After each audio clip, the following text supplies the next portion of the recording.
Thank you so much. I'm going to be staying in the shade. I hope that's okay with everybody. I think we're like not such a huge crowd, so I hope that's okay. Right. So I am going to talk about the Parliamentary Investigative Committee on Mass Surveillance that's currently happening in Germany. Yesterday, I gave the same talk in German, and afterwards somebody who mistook me for a politician asked me why I came to this camp of hackers to talk about politics, and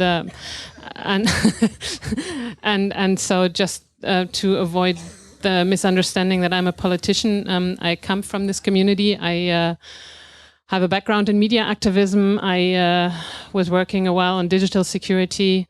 Surveillance is a topic that I'm super interested in, and last year I was asked if I wanted to be working as an advisor for this parliamentary committee, and I thought that was super exciting. So this is how I got into parliament. And what I do is I am the advisor to one of the 4 parliamentary groups in Germany in the federal parliament, the Left Party, which is similar to the Socialist Party, I think, in many countries. What I'm going to talk about is a little bit about how this inquiry committee works, what it is, what it can do and what it can't do, and what it has done in the past year. And I have 45 minutes. I'll try to keep it shorter than that because I think it's more interesting if you get to ask questions. I don't know if I manage, but I'll try. So how this committee came to be is that in June 2013, the Snowden revelations. In August of 2013, the German government, which was and still is a conservative government, kind of declared the scandal to be over. There was no issue, no big deal. Anything was fine and no illegal mass surveillance was happening. In September 2013, Germany had federal elections. And the outcome of that was pretty depressing because we currently have an 80% majority of what we call the big coalition of social democrats and conservatives who form the government, and a very small opposition of the Green Party and the Socialist Party that has only 20%. Nonetheless, the federal parliament, with the public scandal that shook Germany just like many other countries, decided they all voted for having an investigative committee, or inquiry is the formal term for this, to investigate mass surveillance in Germany. This committee represents the majority that we have in parliament. It is made up of 8 members, 4 of which are conservative, 2 social democrat, 1 socialist, 1 Green Party. That also describes the resources that the opposition in the committee has, like very small, 2 members of parliament, each 1 advisor and a bit of staff around to deal with the whole thing, up against 6 people who basically represent the government in the committee. The parliament voted on a document that kind of forms the basis of what this committee can do.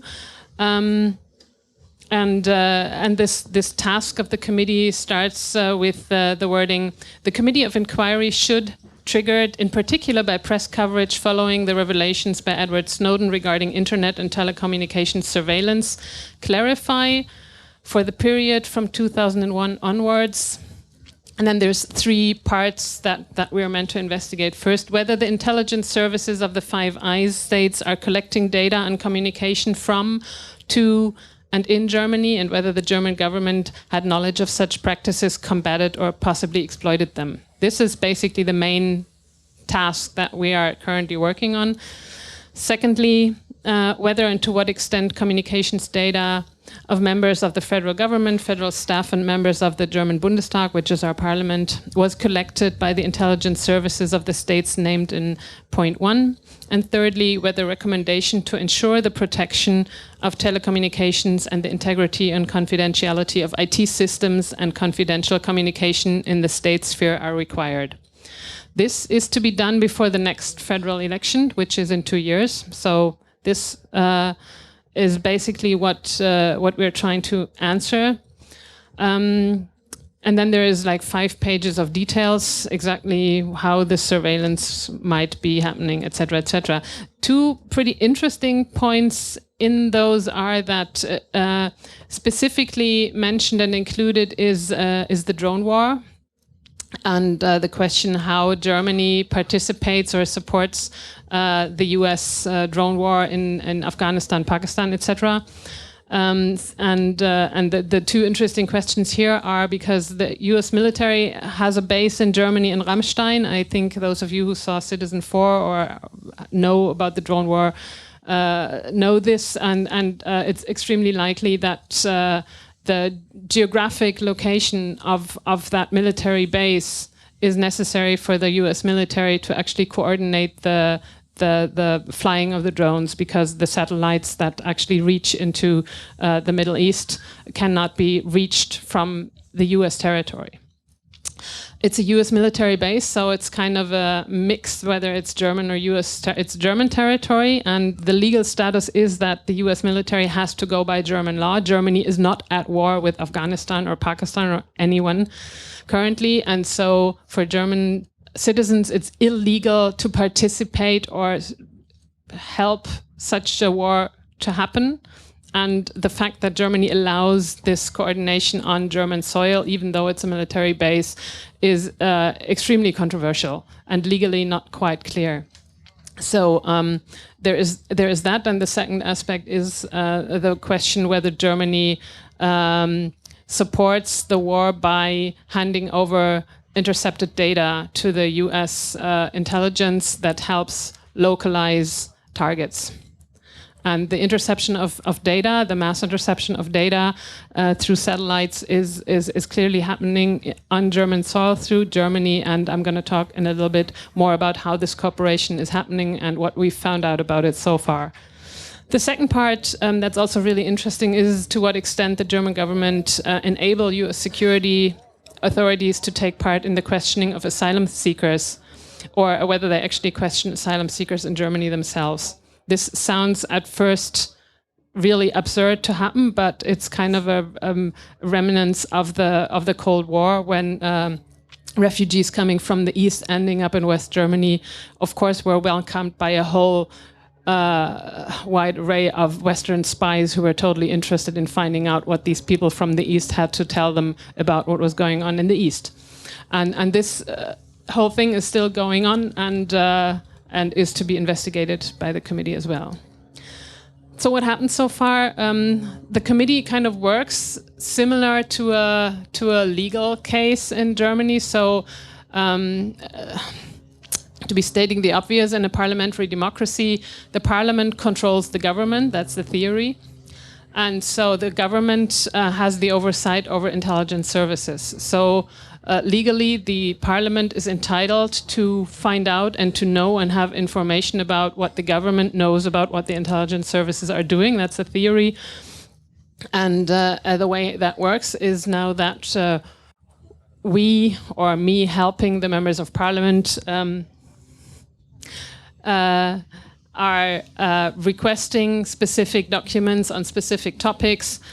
For example, anything relating to IT security that was filed in the Ministry of Defense between 2001 and 2015 or something. So then the Ministry of Defense is required to hand over this material to the inquiry. We then read the stuff, we analyze it, and then decide whether we are going to hear specific witnesses to talk about specific items and specific evidence. We've had something like 50 of such hearings, 25 public hearings and then 25 non-public other meetings. So 25 witness hearings, mostly so far on the cooperation of the German intelligence, and the equivalent to the NSA in Germany is called BND, Bundesnachrichtendienst. And they are cooperating with the Five Eyes. This is known, it's a known fact, it's no surprise, it's no scandal in itself. This is how Western democracies work and cooperate. But the details of how much data is being shared and how this is going by German law is what we have been spending a lot of time on in the past year. What's interesting and what's currently an ongoing issue of debate is whether and what actually constitutes mass surveillance.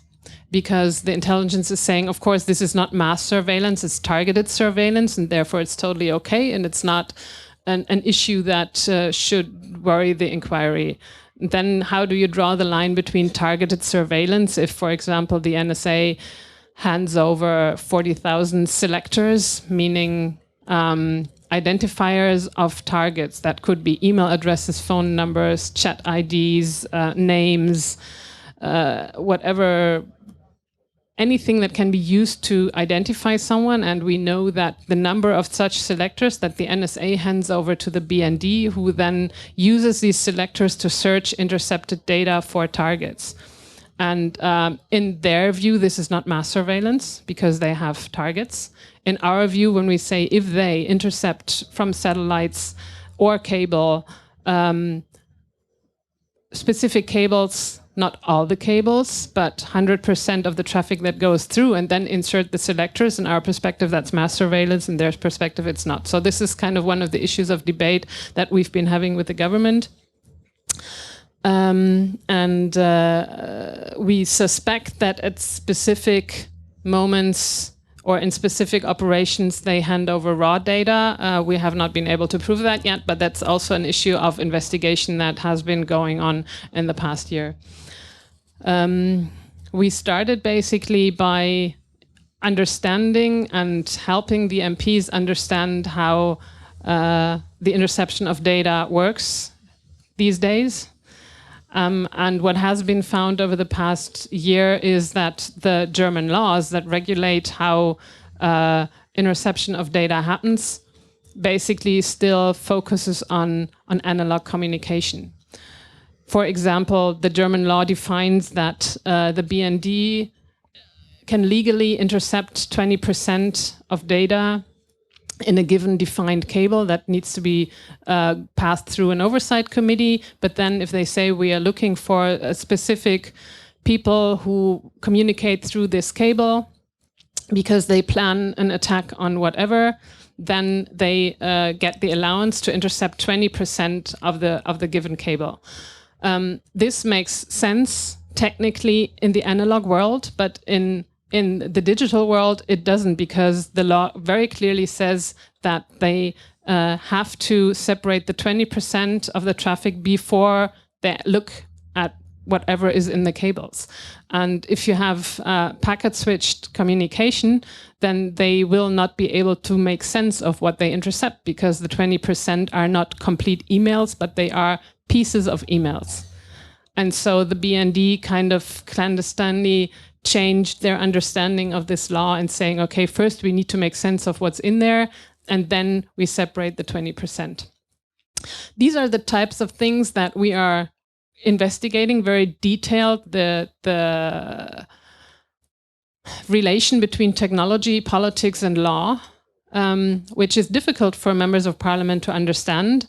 So we spent quite a bit of time in actually trying to figure out how that works, how communication works, how laws these days are not up to date with the development of the technology that intelligence are using, because already what has been explained to us by witnesses who were forced by law to explain these details, they describe stuff that happened in 2005, 2006, and we're now 10 years onwards. And I'm sure that I don't know how technically cooperation between the NSA and the BND these days is working. But this is something where we learned a lot and focused very much on already the German intelligence and how they work. It's fascinating for me personally, I have to admit that, to get this view at these details, because normally, and that's also fascinating to see when we have witnesses in these public hearings, these are people who are technicians with the intelligence. They normally are not allowed to talk to anyone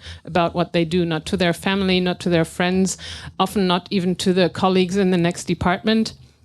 And all of a sudden they have the situation of being in public hearings with public audience, having to answer questions that are trying to find out where the illegal activity is actually happening. That's we're all learning a lot, and I think for the German public who are following closely what's going on, it's extremely revealing to understand both the technicality but also the attitude of the people who work in intelligence. Already for that, I think that's quite amazing to see, and at the same time, it's very frustrating to see how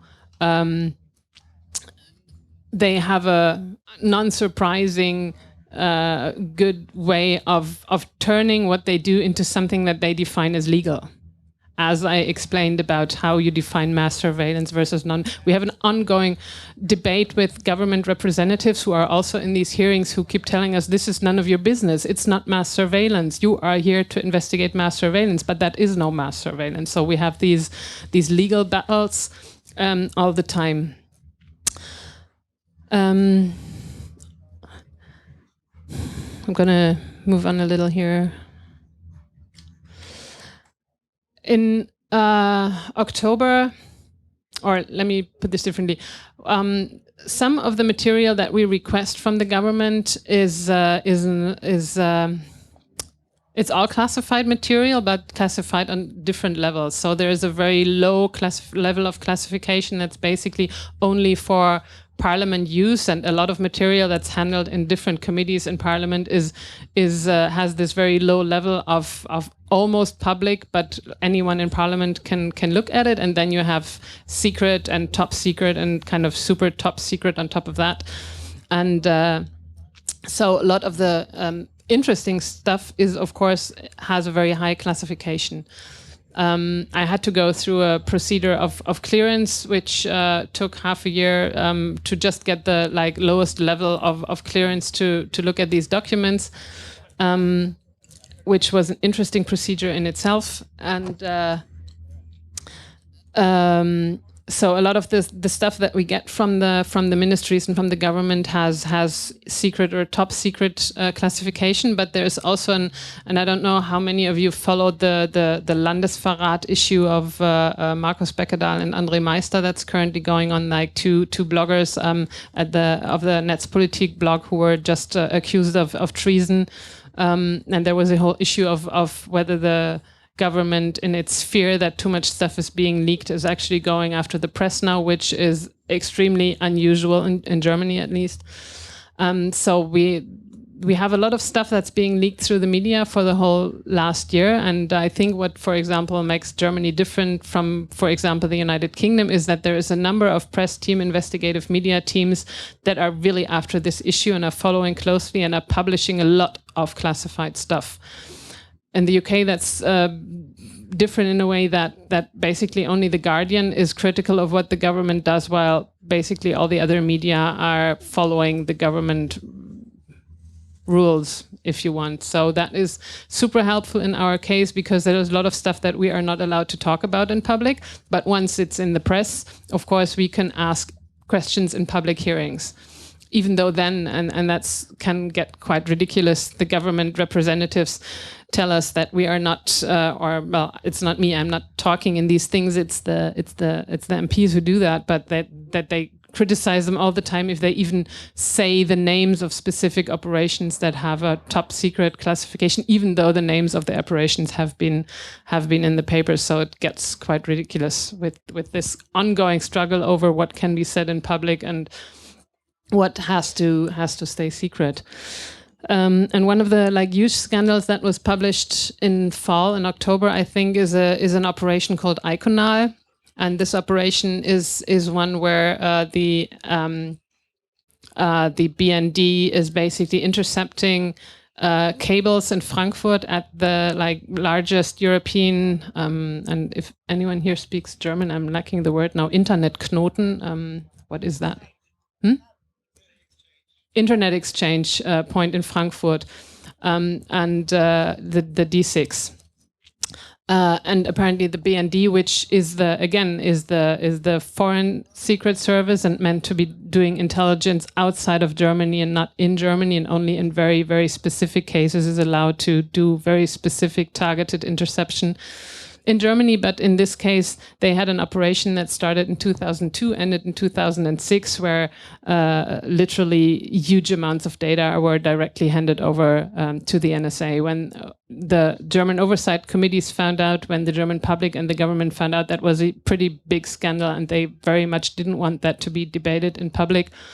and a lot of people understood how much data was actually being intercepted. And we had a week-long, month-long, very, very precise debate and investigation over how the filtering happens. And what's illegal for the BND specifically to do is, of course, handing over data of German citizens to the NSA. That's pretty much a similar thing as, I think, the debate that's happening in the United States, where the discussion always focuses on whether US citizens are in the focus of US intelligence, where I'm saying we as non-Americans tend to feel a bit neglected in saying, so why is this debate always happening about American citizens versus it's legal to surveil non-US citizens? But this is basically the same in Germany, because that's how the laws are currently. And this is how the parliamentary debate, at least the political debate, is the one angle of attack that we have in saying, okay, but you have these laws that make it illegal for you to intercept and surveil German citizens. And if you do that, then we have an angle of getting the parliament to understand that something is going on. Of course, there's a larger political debate also whether it's or why it's okay to do mass surveillance on non-German citizens. Same in the US, I assume. Hopefully, there will eventually be a debate whether it's okay that the NSA does this surveillance on non-US citizens, but I think it's going to still take a little time until we get to that point. So we have had long rounds of hearings understanding how the BND basically legitimizes handing over this data, because, as they say, they have these different levels of technical filtering, how they make sure that no data of German citizens is being handed over to the NSA, which goes by pretty ridiculous standards, because it starts by top-level domains that end in .de, and that is their way of trying to understand that an email address is an email address of a German citizen. And when you ask them, so what about googlemail.com and people who write emails in English from, for example, Turkey, how would you be able to stop handing over data of German citizens? Basically, they kind of assure us that they have ways and means, but of course we unfortunately cannot look at this. And in a way, I think even if we did, it would be difficult to understand how these filters work. But they actually do start out by saying phone numbers that have specific prefixes, mail addresses that have specific domain name endings. And the parliamentarians in the beginning thought this was a good way of making that separation, and it took a long time actually to get them to understand that just because the BND assures everyone that they are going by the law, since they are a German authority, and German authorities always go by the law, which is this is being repeated to us over and over and over again. And the parliament says, well, of course, as they say so, they won't be lying to us, right? So this is how it works. So there is a pretty big chunk of very irrational, bizarre blah blah going on in trying to understand where actually they might be lying to us. And this project that I said, Iconal 2002 until 2006, the story that was given to us was that even the BND, after all, decided that they weren't quite sure that this huge amount of data handed over to the NSA was still controllable by them. And so in 2006, someone decided to stop the project. And they haven't been doing any such thing again. This is the myth that is being presented currently, and that we're still after trying to understand what actually happened after 2006. And at that point, when we were getting to that, and there were, again, lots of media articles, both the US government and then the UK government, I think the other way around, started sending messages to the German government. At least this is what is being said in the media that are closer to the German government, saying if this goes on, if this investigation goes on in Germany, if more of these classified information are being published and publicly debated, then we're going to stop the intelligence cooperation. which from our perspective was great. From the German government and the bigger part of the German public, that was a very scary message. And thinking, okay, they're going to leave us on our own, and then we'll have all of these terrorist attacks. And I'm not surprised that the politicians are scared of that perspective. At the same time,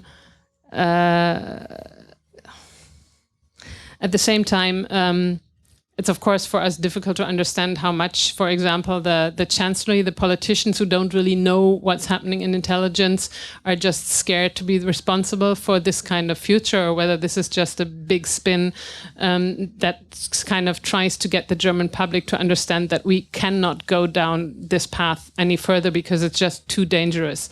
If the US stops cooperating, and in one aspect this happened, at least this was said, and I think there's a lot of spin and a lot of lies in there, and it's very difficult to know what's actually true, obviously. It was said that they stopped the cooperation on internet surveillance at some point. Again, we thought at some point, even I don't know until today whether that's true, but apparently Clapper, I think the boss of the DNI or the intelligence coordinator of the United States, said that the parliamentary inquiry was more dangerous than Snowden, and we thought that's nice to hear, but I think it wasn't meant nice. It was meant to scare the German government. And I think most of you probably saw Citizen 4 at some point or another. And Edward Snowden actually described very well how this cooperation works, because what he said and what we can see in the inquiry is that the United States who have much more resources for intelligence, give hard and software to their partners and expect data in return. And this is what's happening in Germany. I assume this is happening everywhere else. One of our assumptions is after the Iconar project in 2006 was stopped, that maybe the cooperation is not happening on German soil anymore, but they are intercepting undersea cables somewhere else. We are limited to the geographic area of Germany and the Five Eyes. So if this is happening somewhere in the Atlantic or just outside of the UK somewhere, then we are not entitled to investigate that. But we so far don't even know whether that is what's happening or whether we're just plainly being lied to about possible operations where data is being intercepted at cables in Germany. We are extremely interested in any kind of knowledge about these types of things. If you know anything about interception of intelligence operations that are happening to access cables underwater or land, we will find ways to receive this information anonymously, and we would love to understand more about where these operations might be taking place. Another big scandal then kind of erupted in March or April when we filed a motion to request all material in the German government that had to do with these selectors that I mentioned previously, because there had been rumors, and these rumors have been going around basically since the Echelon project, that was a similar intelligence cooperation for mass surveillance right until 9/11, when and that's an interesting foundation for a lot of conspiracy theory. The Echelon project intercepted a lot of data. There was an European intelligence investigation in '99 that ended in 2001. A report was actually published early in the summer of 2001, and the whole story drowned in the 9/11 thing. And already then there were rumors that there was industrial espionage going on in the intelligence cooperation. Specific companies, mostly weapons production, European versus United States, were mentioned that might be one of the side effects or main ideas behind the interception of data. And this came up again now in the current investigation. Focusing on EADS, which is a European weapons production company. and Eurocopter, which is also a military company, that there might be US selectors being used to select information from the intercepted data targeting these companies, but also European politicians at the EU level, French politicians. And then, so we asked the government, so what do you know about the handling of these selectors by the BND? And the government by law was forced to tell us about this. We didn't expect that they would really give us information about this, but it happened that they at some point came up with that they had much earlier found a huge number of such selectors that indicate that industrial espionage was going on. And even though from our perspective on this investigation, industrial espionage is not what we are most interested in when we're looking at mass surveillance, but at the same time, of course, the German public, when they understood that the German intelligence is helping the NSA spy on German companies, was not thrilled.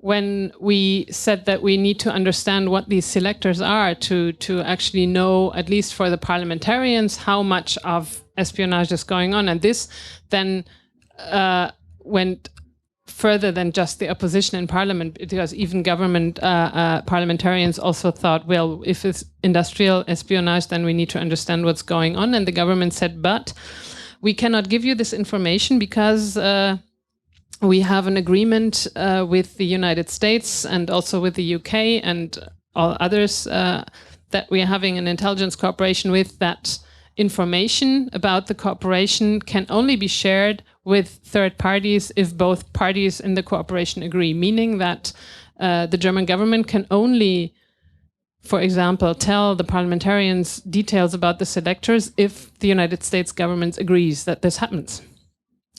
And this is a pretty interesting conflict from a point of view of democracy here, parliamentary democracy, because parliament, again, controls the government. And so if parliament says we need to have this information, government in theory needs to inform the parliament. But at the same time, the government says, but we cannot, we have to ask the US for permission first, which also caused some confusion in the German public in how could this be resolved. Like most people said, okay, we understand that intelligence cooperation needs to have some agreements. While we said, well, yes, but still government needs to go by what the parliament says, and if we need to understand how this cooperation works, then you cannot ask the US for permission. Now, what kind of a democracy and sovereignty is that? That is an ongoing problem until now, even though I think personally that the question of German sovereignty in this whole debate is not the main point, because I think Germany has sufficient amount of sovereignty in Europe and in the world, so that is not what we are trying to strengthen in the work in this inquiry. But of course, it's something that helps us engage the public into this whole issue of how much right does the parliament have to understand what's going on versus the agreements that happen in secret between intelligence services. At this point, the German media said, but well, you know, this is how intelligence works. Don't be surprised. Don't be naive. This is just how it works. You know, this is how intelligence services work. And we have this intense friction currently between this is just how intelligence works versus we have a parliamentary democracy, and that kind of totally goes against these dynamics. We had...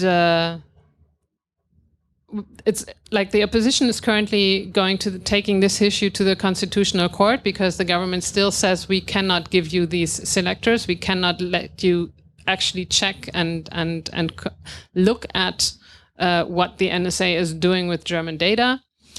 It has been published last week, quite interestingly, that the German government told us so far, we cannot do this because we cannot break the agreement with the United States, and the US doesn't let you have this information. We just can't do this. It's too dangerous. And last week it was published that the US government apparently now denies that they ever made this statement. So apparently it's not the US government that doesn't allow the German government to hand over this information, but the German government didn't want to let this happen. When I get back to work, I'm very curious about how this is going to go on. And this is one level of political debate and spin that we're kind of entangled in between a lot of actors that are kind of difficult to understand. In between, we're trying to still try to understand the technicalities of cooperations. We, in this past year, didn't even get to the activities of the Five Eyes in Germany, which is a main part of the task that we have, because similar to this, what's called the consultation procedure, whether the selectors can be given to the parliament, any kind of information, any kind of files and documents that have to do with the intelligence cooperation need to be consulted with the US and the UK governments first, says the German government, which is why we basically so far only looked at the activities of the German intelligence, because there nobody needs to be consulted outside the country whether we can actually look at these files, where anything that has to do with agreements, meetings, plans, how to continue with the cooperation, we cannot have, says the government, and will be issue of this constitutional court case that we're currently preparing with the example of the selectors. And we will take that to the constitutional court probably in August, September or so. So these are the main topics of the cooperation that we've been looking at so far.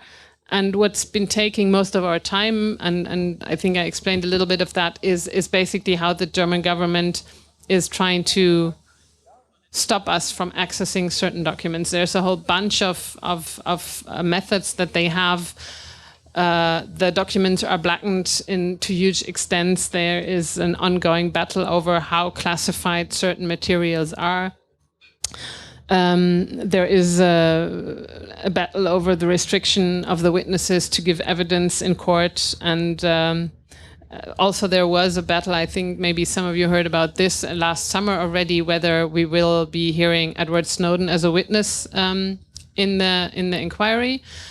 Interestingly, the whole committee, with the votes of the Conservative and Social Democrats, has decided that we will call Edward Snowden. Like, there's two procedures in having someone be a witness in the inquiry. One is to name him as a witness, and the second is to actually set a date and invite him to come. And the whole committee voted for Edward Snowden to be the prime witness in the committee. He is the witness number one of the committee. But when the opposition said, so we will actually now call him to testify and invite him to Germany, the government majority denied that. And this went on for several months. And we also took that part to the Constitutional Court and saying the government, basically the government majority in the committee said we cannot invite him unless the government allows him into the country, and the government made the most interesting evasive moves in not having to make a decision that would allow him into the country, which also caused our Constitutional Court case to fail, basically, because we would have to have a written, documented statement of the government saying, no, we don't let him into the country, to be able to protest that in court. And that, in the end, never happened. They keep evading saying this no. Of course, next to that, we had a public debate whether it's a good idea to ask Edward Snowden to come to Germany, whether it would be actually safe, whether he would actually be kidnapped in the process of the travel, whether Germany would have actually the means of protecting him in Germany. Our stance was and still is in saying we want to create the option. And then, of course, it's up to him to decide whether he wants to take that chance. We never got to the point because we're still quarreling with the government. The Constitutional Court, which in Germany is good at fundamental rights issues in the country, but is very close to the government when it comes to issues of foreign policy. And this was very clearly a case where they did not want to make that decision. They kind of basically put it down in saying, you actually made a formal mistake. This is the wrong court. You should have gone to the Supreme Court with the case, That is an issue where you could have 20 lawyers be busy with something like that, and we don't have the resources for that. Like I said, we have 2 members of parliament in the committee. We have less than 10 people in the opposition of staff that actually work on these issues, and we would have to have a team of 20 to 50 lawyers to take on all of these different things where we're being obstructed in the work that we do. Some of them, like the levels of classification, the ways how witnesses are being stopped from testifying, etc., etc.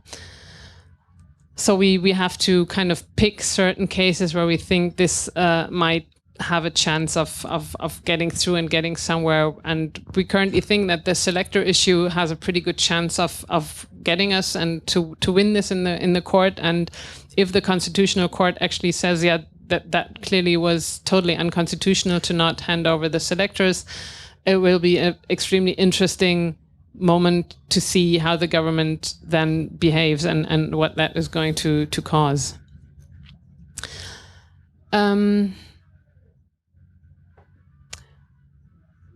We will probably sometime after the summer move on to different topics.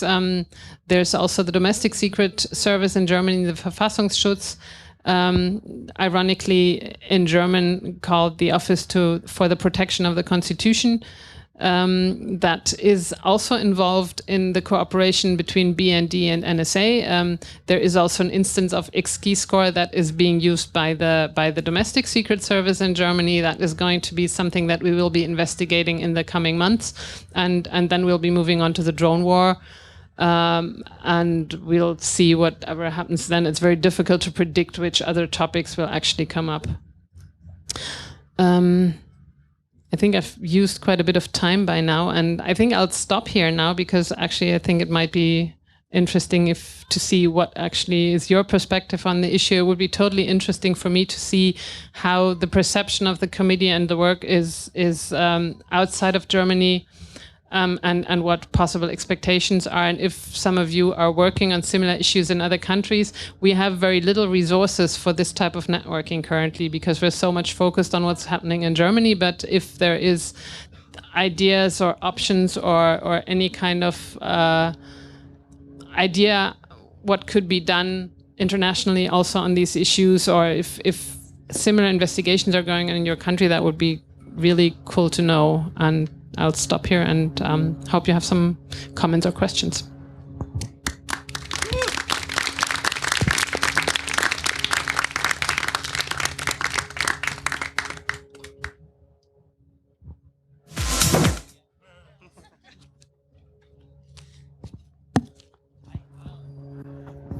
Thank you. I'm a Benjamin from a lot of organizations, but one of them is La Quadrature du Net, which I'm a co-founder. We sadly have no such investigation currently in France, but we are working on a lot of similar points on private basis. One of the key points is the difference between targeted surveillance and mass surveillance, which has been extremely important in the last surveillance law which passed. Okay, oops, sorry. So this is one of the points we're working on, and my main question was, are you in contact with my friends of La Quadrature du Net? And do we have some exchanges on this kind of topic already? And if you don't, then we should probably have some chat tonight in the tea house. Would be a nice place. There are a lot of people there. I'm not the right one to chat about it with you because I work mostly on those cases, but in France, and I'm totally not related to the international contact in La Quadrature, so other people would be more fitted than me.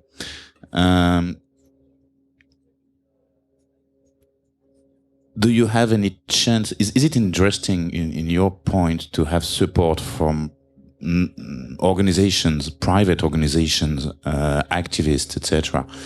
I mean, in France we do a lot of legal procedures nowadays. 5 are undergoing in front of several high court, may it be constitutional court or Conseil d'État, etc. Would it be a way for you to obtain something interesting? I mean, can a German organization like maybe CCC run a procedure, in fact, for you? But is there a way to do it so that they can help you on that point? I mean, we are doing it in France without having the 25 or 50 lawyers. We have a bunch of activists and a lot of hope and a lot of work. And maybe it's a way to obtain something interesting, to create a debate in court.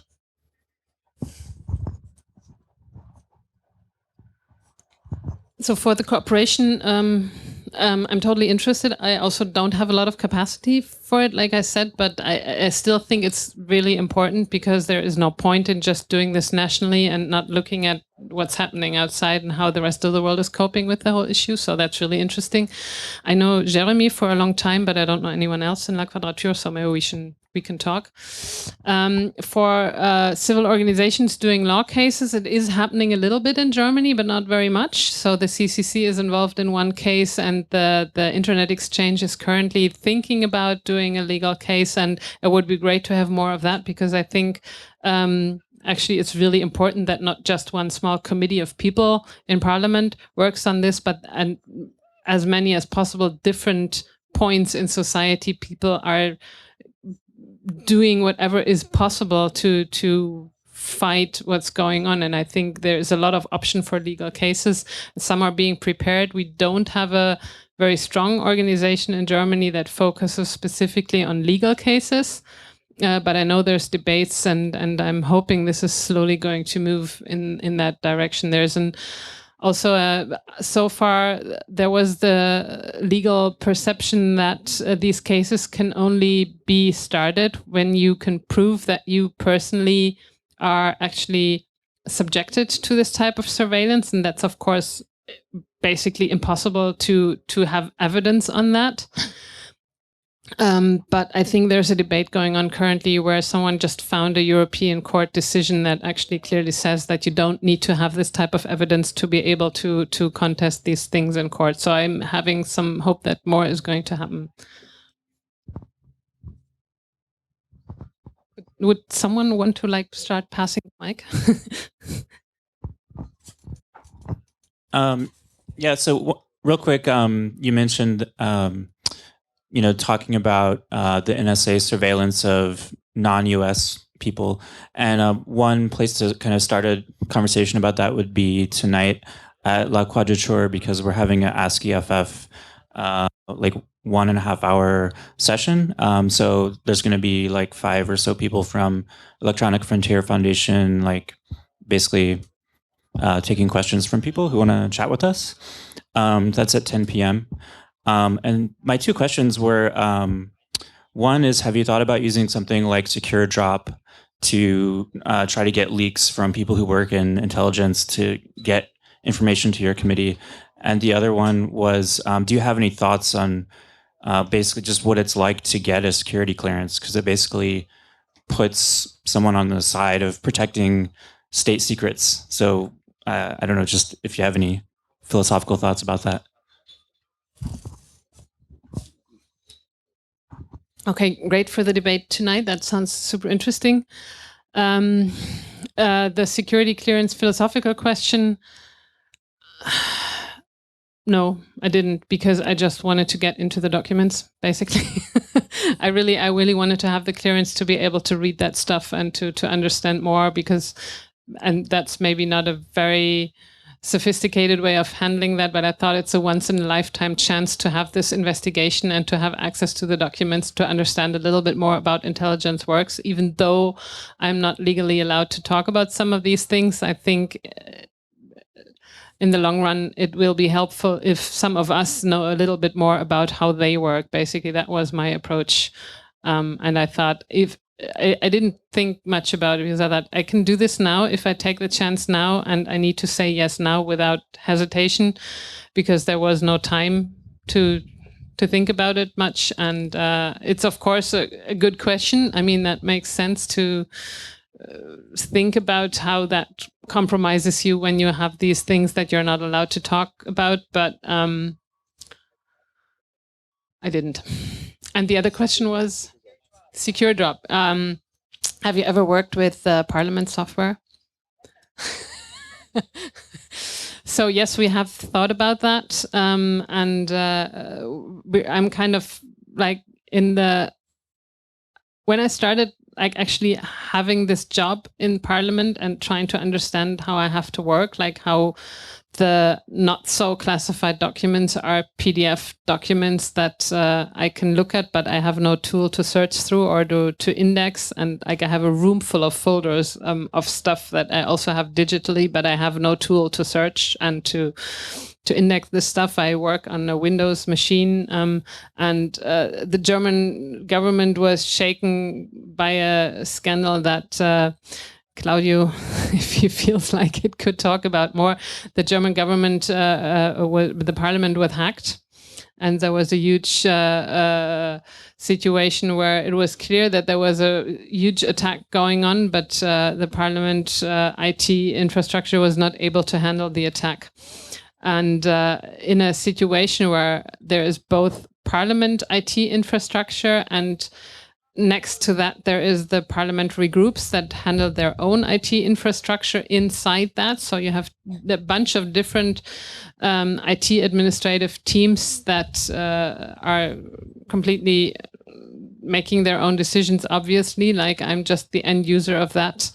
And we are having a debate of having some kind of secure drop solution in there, but we don't have the liberty of designing any kind of solution that we would feel entirely comfortable with. So we were in the process of installing something like that when this huge cyber attack shook the German parliament. And currently, I don't think it's a very good idea to install anything inside that thing. At the same time, if you work in parliament, it's really tricky to start building things that are not part of the parliament, but kind of like I don't know if you follow the Hillary Clinton email scandal, but it actually has some really difficult implications of building something kind of outside. But we do get sometimes envelopes with things inside, and that works quite nicely.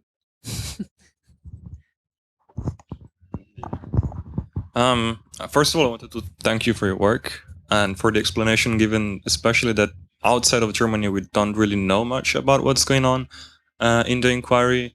You know, we had a little bit of coverage on when the inquiry started, and there was a lot of excitement about it, I felt. But nobody seemed to have kind of kept up and explained exactly what's going on outside of German media. And I think that's a huge pity, because I feel that inquiry could be a great example from many other European countries. My question is, given all these obstacles that you just described, which I was not aware of, and it's very interesting, what do you feel the inquiry is realistically going to achieve before the elections happen in 2 years? I really don't know. One of my ideas is that we manage to go through as much of the topics that are part of the task of the committee because we only have this chance now to request information about counter-espionage activities of the government, about IT security, about what they know about the surveillance, how it works, about the cooperations between the intelligence. And then, of course, the drone war is one of the most interesting parts in that, where I think sometimes I think we're just really so few people, and we're really small, confronting all of these different intelligence services that have such a long history of cooperation and such strong power basically in what they do, and there is just no chance of changing any of that. One of the surveillance researchers in Germany recently said that we've had a bunch of intelligence scandals in Germany since the Second World War, and in each of these cases, intelligence came out stronger afterwards. So there is a good chance of that happening again. And that's a pretty depressing perspective. Also, like for us working in there, like questioning like what is actually the role that we have in there, because what's going to happen after all is that the government is going to say, oh my God, this is really awful. We need to have a little stronger oversight. So they are going to give more resources to the oversight committee, which still relies on intelligence telling them what they do to then file an oversight report that says, yeah, basically, overall, it's all okay what they're doing. This is how parliamentary oversight works. And then we keep having intelligence witnesses saying, yes, we could have done better if we just had more people and more money and more resources. So one of the outcomes is going to be that they will have more people and more money and more resources to do better intelligence work, also because it's such a terrible situation that the German intelligence has so little resource in comparison to the NSA, which have so much more resources. And if we want to be as good as them, la la la. So you get the story. So that is also going to be one of the outcomes. And of course, it's a question I ask myself: is it a good idea to be involved in something like that? Which, like, you won't be able to really change the course of history with just 3 or 4 people. You just won't. And again, on the other hand, I thought the more we can get out into the public now about how that works, that is basically the only chance that we have trying to eventually get to a moment in history where maybe more public debate is happening. We're having in Germany, like, I know that from many non-German countries, it seems as if Germany was like kind of on the forefront of privacy and having these strong movements and having such a great inquiry and having all this stuff that other countries don't have. And at the same time, I'm extremely pessimistic about what the outcome will be. We are not strong enough, and we don't have such a strong movement and such a public debate. We are also having a overall political situation. Everybody knows this. The German government is very conservative, is very concerned about its power in Europe. The whole Greece situation is not leaving any illusions about how Germany might be progressive in any possible way. It won't be. It is backing the security community, it's backing intelligence. It will not change anything for the good. This current government won't. And I don't see how the general political course of that is going to change sometime soon. We have a Social Democrat Party that's very good on verbally presenting itself as being very critical, like this is how Social Democrat parties work in general, but are not moving one bit to actually change anything for the good. Given that situation, it's not much hope that I have. And again, I think if we manage to find out about how this works, how it technically works, what their problems are, and what their weaknesses are, this might eventually help us at some point in the future. It's a very weak hope that I have, but I'm still going there because I think, yeah, now or never.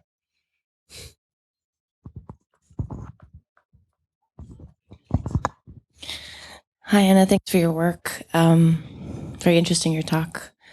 I had a question about the Netzpolitik scandal and the chilling effect on perhaps, and will that have a chilling effect? Was that also demonstratives reaching out to their work, publishing the live blog, for example, not just the NSU? And of course, they've been complaining that so many things have been leaked to the press that have been intrinsically the inquiry.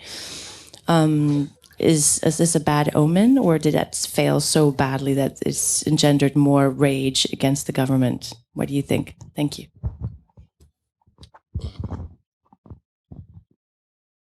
As for the Netzpolitik team, I don't think that was chilling. I think that was more encouraging, but he's sitting over there, so you can ask Andre about that one. And for the rest of like everybody else, I think that totally works. I mean, that has a very chilling effect because we are, as the people who work with these documents, it's pretty clear who they are addressing when they're saying we are going to start so many more legal cases if more of the stuff gets published. And that means that, I mean, we already know when we do this work that we are probably under surveillance by all the intelligence services you can think of, plus now all the security institutions in Germany trying to find whether we are making this much of a mistake in saying one little wrong thing, and then we, on top of everything else, also have a legal investigation going on against us. Of course, that works.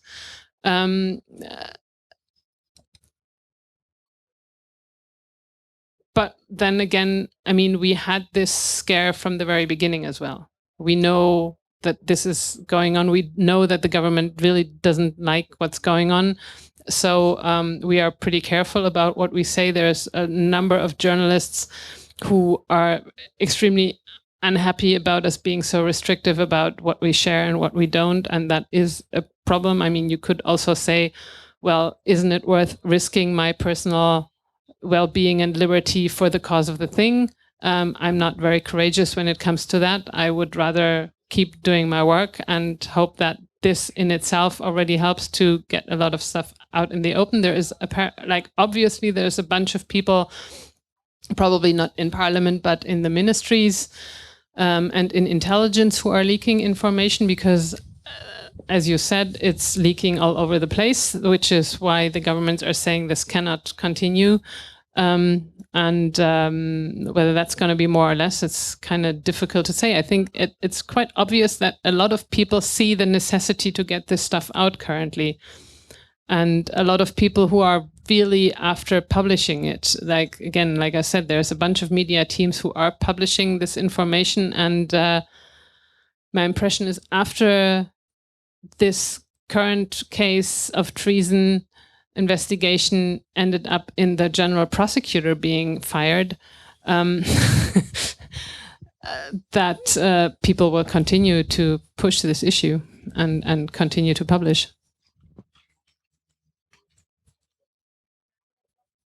I'm told that I need to stop because another talk is coming up, which I'm really sorry about. There's one question. Can we maybe still have that?